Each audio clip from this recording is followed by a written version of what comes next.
La neuro no explica prácticamente nada.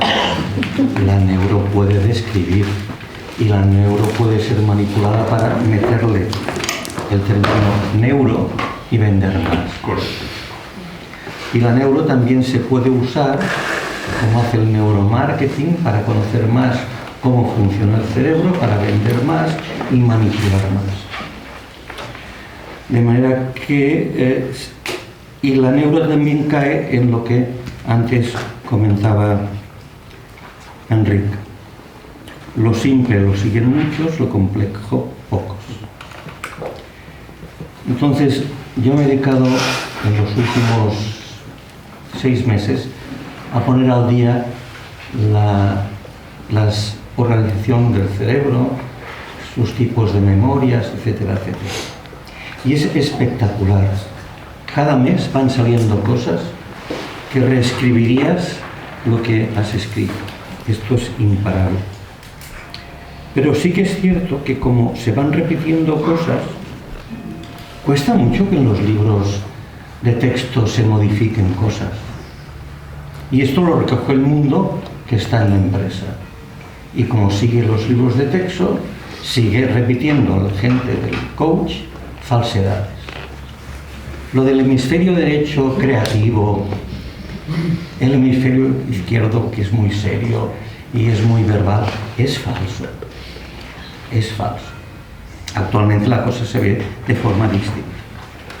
El hemisferio derecho es para las cosas nuevas, imprevistas, y el hemisferio izquierdo es el que permite trabajar con lo conocido, con los hábitos, con lo establecido. Y claro, como el lenguaje implica patrones establecidos, por esto se tenía que escoger si está en un lado o en otro, y es mejor que esté en un solo hemisferio, porque conectar la parte de la memoria acústica de una palabra con la parte articulatoria de la palabra, la proximidad va mejor que esté en un lado lo acústico y en el otro lado lo motor. De manera que hemisferio derecho creativo, y hemos de trabajar el hemisferio derecho, sirve muy bien para vender, pero es falso. Lo del cerebro de MacLean, el cerebro reptiliano, paleomamífero, neomamífero, que además tenía una película titulada El tío de América y explica situaciones, es falso. Claro que existen cerebros más primitivos y más evolucionados, pero no está uno encima del otro, sino que están en paralelo como una forma de un abanico. Y esto cambia muy radicalmente las cosas. ¿Por qué? Porque hay un concepto que se llama exaptación, cosa que en pocos libros lo encontraréis, que quiere decir que cuando algo en la evolución funciona muy bien, esto se va a mantener. Entonces el circuito llamado de los ganglios de la base, y ahora diré la palabrota, córtico, estrío, pálido, tálamo cortical, que ahora el detallito no viene al caso, pero es un circuito que funciona muy bien en la evolución para tomar decisiones. Pues este se ha mantenido. Y claro, pero no encima un cerebro del otro, sino en paralelo. La función ejecutiva, los lóbulos frontales, falso. La función ejecutiva es el resultado global de la función del cerebro. Y cuando se estudia con más detalle, se ve que lo importante es una red fronto-parietal, porque no puedes tomar decisiones si no usas los conocimientos previos. La creatividad es colocar en situaciones particulares, ante algo nuevo, qué solución das, pero tú la das a partir de conocimientos que ya tienes grabados.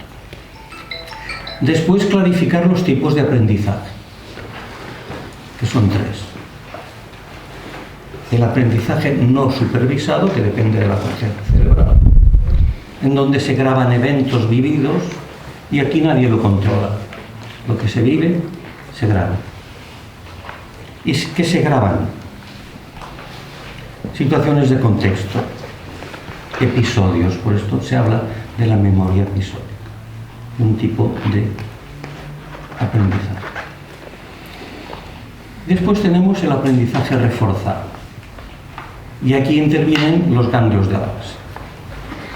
El circuito que os decía, córtico tal, tiene una jugada muy importante. Que lo que funciona bien y da placer se fija y aquella conducta se va a repetir. Lo que no funciona bien, aquella conducta se va a inhibir. ¿Y qué participa como punto clave? Que en muchos sitios también se dice la dopamina. Claro. De manera que el sistema de aprendizaje reforzado es clave. Y aquí es donde se graban los valores. Y te da la probabilidad de extraer una u otra conducta. Pero al final, lo que ha dicho Enrique es lo más importante. Que se graba. Aquello de sensing, thinking y acting, hundido. Esto no va así. Esto no va así. Los animales son muy sensoriomotores y por encima de lo sensoriomotor, estímulo-respuesta, aparecen evolutivamente por exaptación los sistemas que van a controlar lo sensoriomotor y van a tener peso los valores. Con Joan me decía, hombre, cuando hacemos coach, cuando el directivo toma conciencia, cambian las cosas. Conciencia. ¿Conciencia de qué? La conciencia es fundamental. Por eso yo digo, uno de mis lemas es non progredi es regredi. No avanzar es retroceder. El libro que te he regalado, que ha sido un trabajo de 3 años sobre la historia de la neuropsicología y la neurología de la conducta, que le podríamos llamar historia de la neurociencia, desde las culturas precolombinas hasta la invención del SCAE, nos muestra que hay gente que va haciendo cosas, pero oiga, llega la Inquisición, es decir, valores y la religión, ¿y qué hacen? ¿Qué hicieron con el patrón de los psicólogos de España, con Duarte de San Juan? Tacharle páginas de su libro. Más trágico.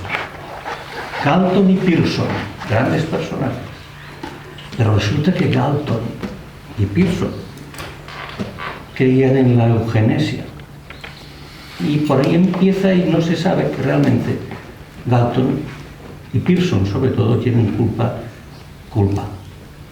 histórica de ciertas cosas que han pasado. Y se pone de moda. Oiga, los cornflakes de Kellogg era un defensor de la eugenesia. Y los inventó los cornflakes con la idea de que era un anti-afrodisíaco para la moralidad. Y hacía, dicho vulgarmente, lavativas para tener el intestino limpio, porque esto también iría muy bien para las personas y la gimnasia, etc. Pero es que la eugenesia nos lleva al nazismo.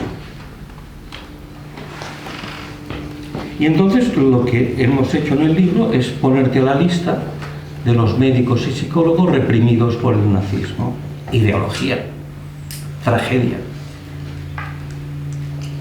Entre ellos reprimen a Víctor Frankl, del cual os hablaré después.